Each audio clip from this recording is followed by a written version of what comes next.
Cozy Beds, Winnie the Pooh. One night in early winter, a snowflake fell in the Hundred Acre Wood. It was followed by another and another. Soon the air was thick with spinning, swirling flakes.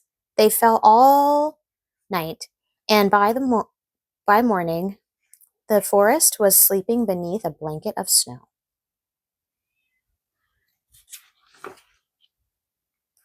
Pooh was sleeping too, but his blanket wasn't as big. When he pulled it up to his neck, his toes stuck out, and when he rolled over, a breeze tickled him from behind. It kept tickling until finally he yawned and opened his eyes. "Oh, bother," he said. "I suppose it's time to get up."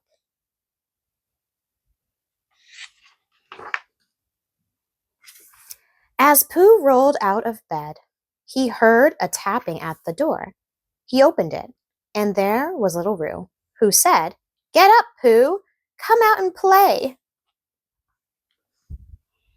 Over Roo's shoulder, Pooh saw Kanga waving to him. She called, "We're going to the pond. Would you like to join us?" Smiling sleepily, Pooh changed out of his nightshirt, wrapped a scarf around his neck, and followed Roo outside. They joined Kanga, and the three of them walked down the hill towards the pond. Pooh said, "Everything is so peaceful after it snows. Isn't it wonderful?" "It sure is," Roo replied. Unable to contain his excitement, he hopped around in a circle, shouting, "Peaceful, peaceful, peaceful!" When they reached the pond, it looked different than Roo remembered it.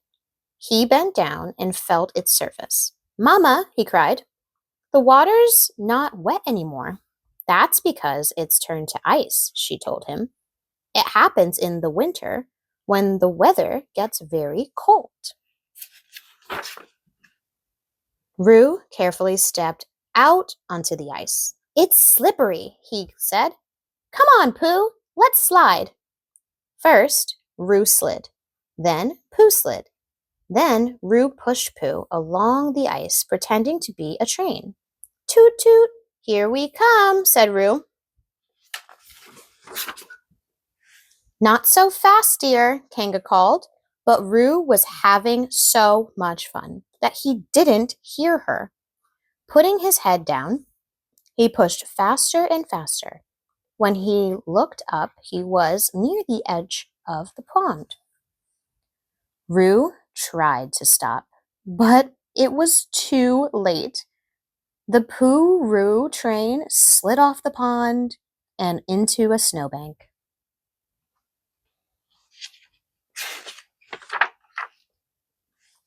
Giggling, the two friends climbed to their feet.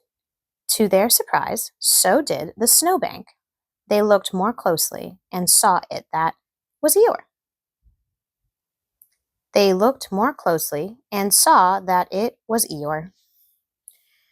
"Eeyore, what are you doing here?" asked Roo. "Sleeping," he replied in a mournful voice. "At least I was trying to."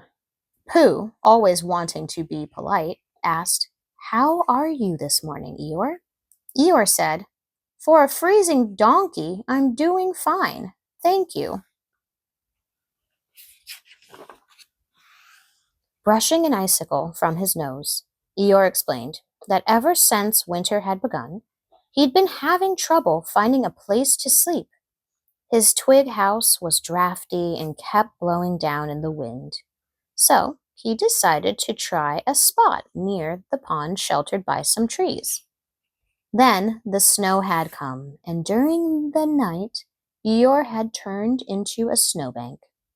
"Now, I suppose I'll never find a good place to rest," he sighed. Roo said, "You could come sleep in Mama's pouch. I wouldn't mind." "Yes, that would be nice," said Eeyore, sadly, "except for one small detail, or rather one large detail, me."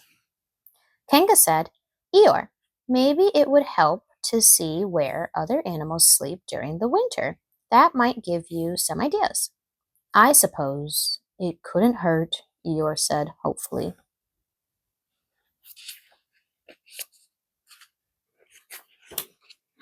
As they set off through the forest, Kanga explained, when winter comes, the days get shorter, and lots of plants and animals decide to take a nice long rest.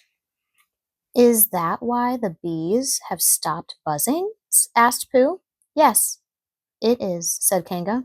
Bees don't fly in the winter, but you'll see them again in the spring. Kanga went on. Some animals fall asleep for the whole winter. Frogs, earthworms, and salamanders, sleeping just under the surface of the ground. But woodchucks like to dig nests deeper down. I'm sure underground is a very nice place to sleep, if one likes that sort of thing, said Eeyore. Further along the path, they saw two sets of tracks in the snow. Oh, bother, said Pooh, glancing around nervously. I think there may be woozles nearby. Kango smiled. Don't worry, Pooh, she said reassuringly. Those tracks are from a mouse and a raccoon. They don't sleep all winter long. Instead, they run around enjoying themselves, eating things like berries, bark, and seeds.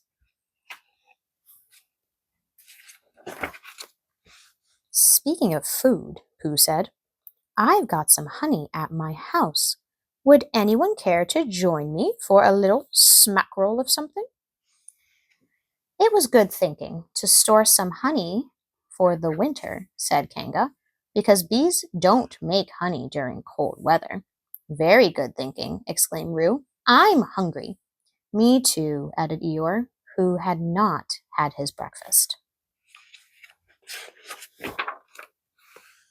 Along the way to Pooh's house, Roo pointed to a small brown pouch dangling from a tree branch.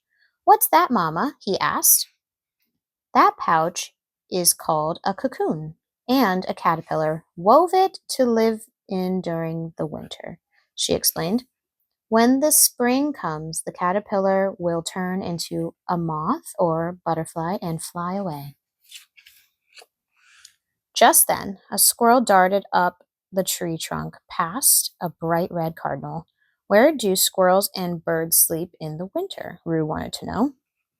They don't sleep for long, but when they do, they have a cozy nest to use. His mother replied. Eeyore gazed upward. How nice for them, he said. Too bad donkeys can't climb trees. If you're enjoying this book, I would highly recommend having your parents purchase it in the link below. Until next time, bye!